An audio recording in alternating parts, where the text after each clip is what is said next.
Audio Jungle. પવિત્ર યાત્રાધામ અંબાજીને લઈને ગુજરાત હાઈકોર્ટ દ્વારા મહત્વનો ચુકાદો આપવામાં આવ્યો છે।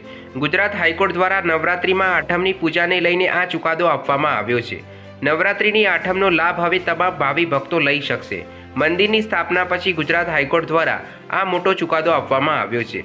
અત્યાર સુધી દાતાનો રાજવી પરિવાર જ આઠમની પૂજા કરતો હતો, ત્યારે આસ્થા અને શ્રદ્ધાના કેન્દ્ર સમાન અંબાજી મંદિર માટે હાઈકોર્ટ દ્વારા મહત્વનો નિર્ણય જાહેર કરવામાં આવ્યો છે।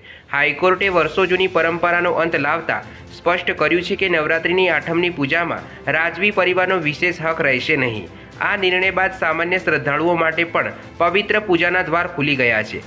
દાતાના રાજવી પરિવાર અને અંબાજી મંદિર ટ્રસ્ટ દ્વારા વર્ષોથી એક કાનૂની લડાઈ ચાલી રહી હતી। તેમાં દાતાના રાજવી પરિવારનો દાવો છે કે પરંપરાગત આઠમની આરતી અને પૂજાનો પ્રથમ હક તેમનો છે।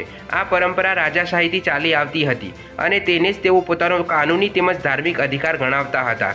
ત્યારે આ મામલે ગુજરાત હાઈકોર્ટે કહ્યું કે અંબાજી મંદિર સરકાર હસ્તકનું જાહેર ટ્રસ્ટ છે, તેમાં દરેક ભાવિકોને આરતી તેમજ પૂજાપાઠ કરવાનો અધિકાર છે।